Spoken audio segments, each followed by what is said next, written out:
¿Cuál es mi identidad? Me identifico con una identidad concreta, pero si esa identidad la ha forjado la necesidad de mi comprensión por ser algo, alguien, o tener algo o alguien en mi vida, ¿hasta qué punto esa identidad soy yo? Y aquí ya estaríamos divagando entre qué es ser yo. Ser yo se puede meter en un carnet, se puede meter en 5 conceptos de habilidades o cualidades.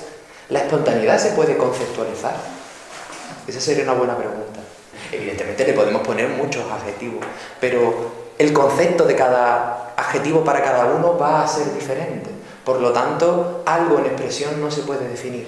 ¿A qué suena el agua del mar? Para cada uno, por mucho que lo expliquemos, significará o percibirá que es algo diferente.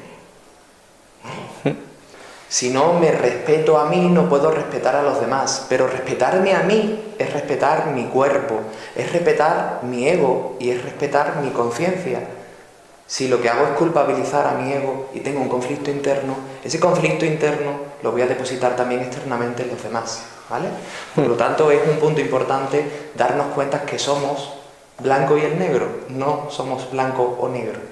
Claro, una persona que está continuamente atenta a hacer lo correcto es una persona que no va a permitirse en muchos matices ser ella misma, o que cuando está en el proceso de ser ella misma tiene muchas resistencias, muchos motivos que le hacen un contraesfuerzo a la hora de plasmar su espontaneidad. Siempre que dialogamos, al final acabamos juzgando, pero claro, se trata de yo dialogar aunque juzgue, pero no identificarme al final con ese juicio.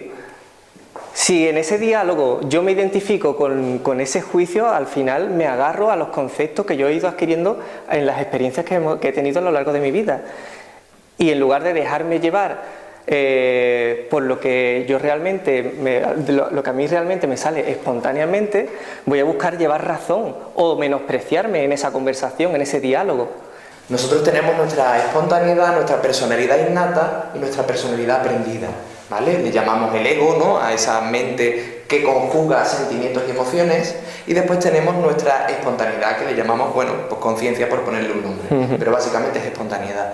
Claro, ¿qué ocurre? No es lo mismo empatizar con la espontaneidad de alguien desde mi propia espontaneidad que ver, digamos, la personalidad aprendida de una persona y coger matices de esa personalidad para apropiármelos en la mía.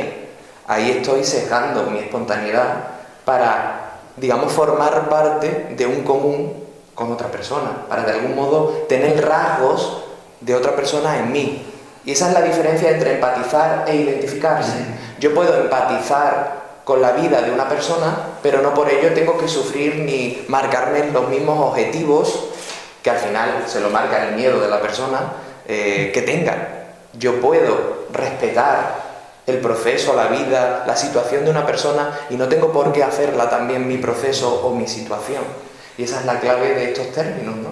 De ver si realmente empatizamos o, es decir, nos ponemos en el lugar del otro respetándolo, dejándolo ser, o si nos identificamos precisamente con los problemas de los demás y al final nos identificamos con ellos y nos los apropiamos y al final nos marcamos el objetivo de, entre comillas, luchar o ir por una causa que a lo mejor no forma parte realmente de mi vida. Al final, pues se trata de tener un diálogo sano conmigo mismo, y sano en el sentido de que de no dejarme llevar por esos conceptos que he ido adquiriendo, de saber quién soy, de ser capaz de ver la raíz de mi miedo, y que es al final donde radica todo. No voy a tener nunca un diálogo realmente constructivo conmigo mismo si no sé qué es lo que me está condicionando. Para poder tener ese diálogo de una forma real, tengo que descubrir qué es lo que me está condicionando a día de hoy, qué es lo que está haciendo que actúe desde la impulsividad, desde el reconocimiento o el menosprecio. Claro, yo os estaba diciendo la diferencia que hay entre ponerme en el lugar de otro o identificarme con la personalidad de esa persona. Pero ¿qué ocurre internamente en mí? Precisamente es lo mismo. Puedo empatizar con mi yo interno, con mi niño, es decir, con el pasado que he tenido y las experiencias que ha tenido mi niño, o puedo identificarme con la vida que mi niño ha interpretado que ha tenido y con los culpables de esa vida. Porque como ahora veremos, en la identificación sí hay culpabilidad. En la comprensión de la empatía, en la empatía hay respeto y dejar ser, aceptación, ¿vale? Vamos a ver. Sí. Si participo de forma objetiva, al final no me identificaré, ni interna ni externamente, y esto es fundamental, es lo que decía Miguel Ángel. Yo primero tengo que saber dialogar conmigo mismo sin llegar a saturarme. Tengo que llegar a la raíz de lo que me está generando incomprensión. Al final de eso sí podré tener un diálogo totalmente objetivo en primer lugar conmigo. Y si tengo un diálogo objetivo conmigo, lo podré tener con los demás. Pero si me identifico con los hechos que me han ocurrido, al final me identificaré con lo que creo que soy, con mi miedo al final, y eso es al final lo que vuelco también en los demás. Cuando dialogo, estoy simplemente atento a ese diálogo y comprendo el contenido. Cuando me identifico, no voy a estar atento, voy a adelantarme y intentar ver por dónde puedo salir en caso de que algo ocurra o algo me digan, ¿no? Si es en un diálogo interno, la saturación es la identificación de mi miedo.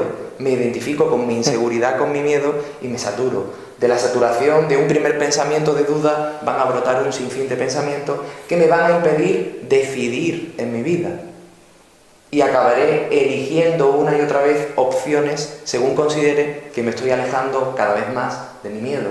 Pero la verdad es que viviré toda mi vida eligiendo seguir teniendo miedo.